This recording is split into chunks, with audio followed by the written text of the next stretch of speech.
you can expect the pirates to be anywhere because they are in those fishing vessels, and these fishing vessels go anywhere, I mean, there is no stopping them. It's been 1.5 years and we are still hoping. Hope is the only thing which has brought us this far. Somebody has to pay for the for the life of the seafarer.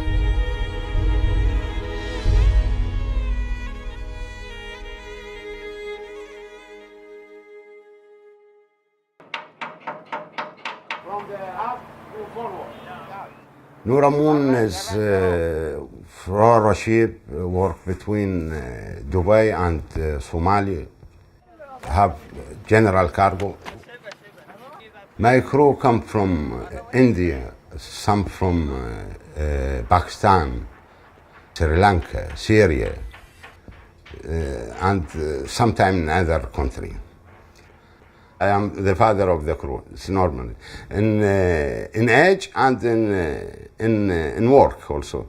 My vessel's name is Savina Kerin. It was a crude oil carrier. We had got loaded in Sudan, and it was heading towards Malaysia. There are 22 people on board. Out of that, 17 people were Indians and 5 were Italians. We are around 500 nautical miles away from the Indian coast. That was the time, and there was an immediately announcement made that pirate boat detected. They started firing with AK-47s and grenade launchers, and we could hear the sounds even in the engine room. The accommodation were filled with smoke, and fire alarm was ringing. A lot of things were happening. Banging, booming sounds were there. The attack lasted for around 2.5 hours because at 10:30 they were on board. And they were firing, were shouting, like they were happy. They were not bothered if they killed one person, because they used to say, if the company is going to give money for 22 people, it will give money for 21 people also. So even 1 or 2 people die, it makes no difference. MV Albedo has been hijacked for the past 18 months. It's a Malaysian ship it was with 23 crew members, out of which 1 has already died.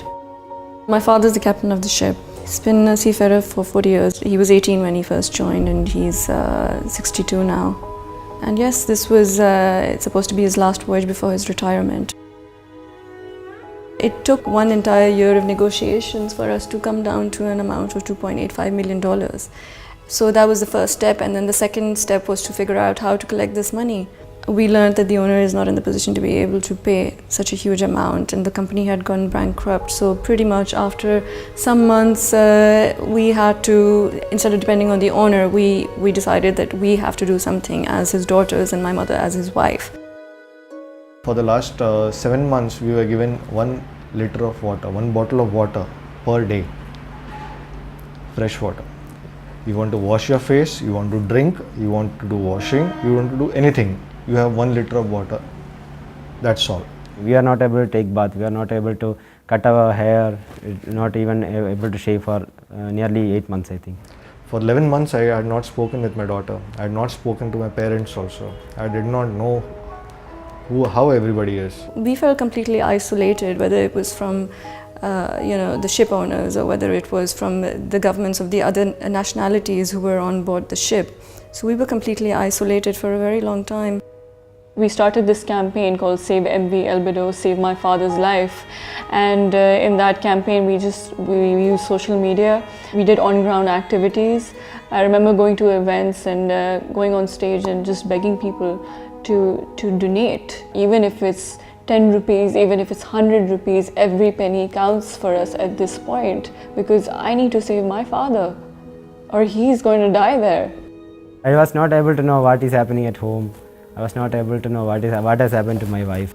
I can't sleep in the night, and I went for some psychiatrist. Don't know what to happen to me.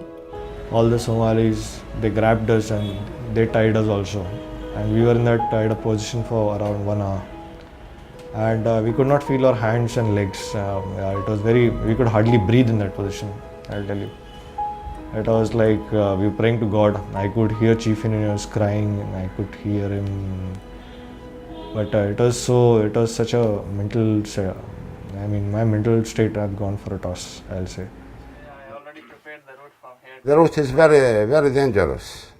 It's dangerous because the piracy don't, they have arm and the ships don't have anything, only the seawater for defense. The small boat skiff, you don't know if the piracy or fishing ship. They hit me with a handle of the axe, a long axe. They hit me on the nose, and I was bleeding from my nose. I hit me on the face also. They kicked us a lot.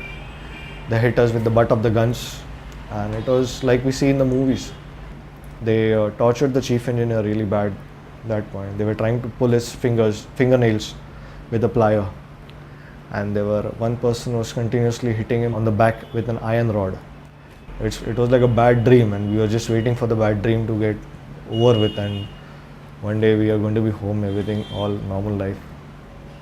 Then I got a chance to call after severely torturing us, severely beating. I got severe beating. At that time I got a chance to call, and I was crying to my wife, telling that please help me to get out of this place.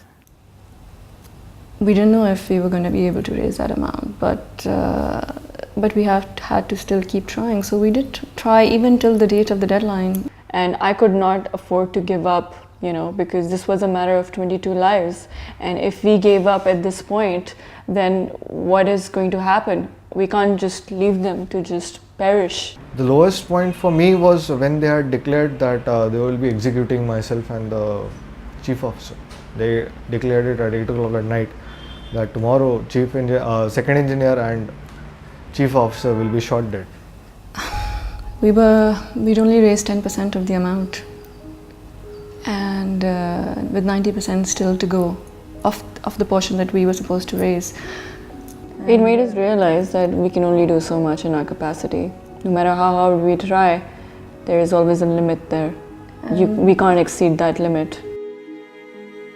Even on the day of the deadline, we were hoping for a miracle within the last hours of the day. My sister, she went on national television, and we reached somebody's heart who was kind enough to donate the remaining amount. So we've done our part, and miraculously, whatever we had committed to raise, we've been able to raise that. But the release of the ship still depends on the owner of the ship and whether or not the rest of the money can be arranged. It makes you realize the power of money and the power of individuals who can make such a huge difference. And even life and death depends on individuals who can help and make a difference.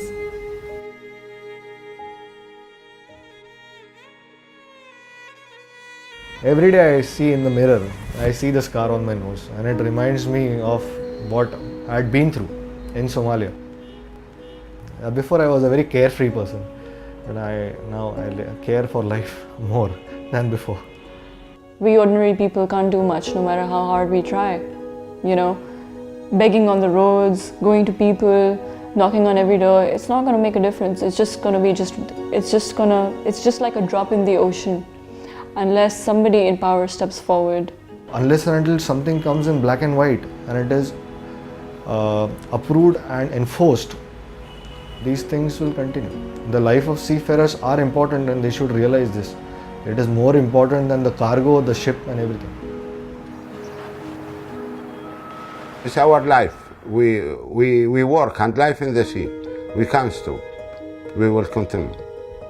I would never want any daughter, any son, any brother, any mother to go through what we did, because it is one of the most horrifying experiences that anybody can ever go through. Those that can do something about this need to have a solution. There should be a long-term solution so that people stop suffering. I would like to tell my father that even now that you've come this far, I would not want you to lose hope. We're waiting every day, every hour for your return, and we're not giving up on you, and we will never give up on you till you actually reach home. So please just don't lose hope and hang in there.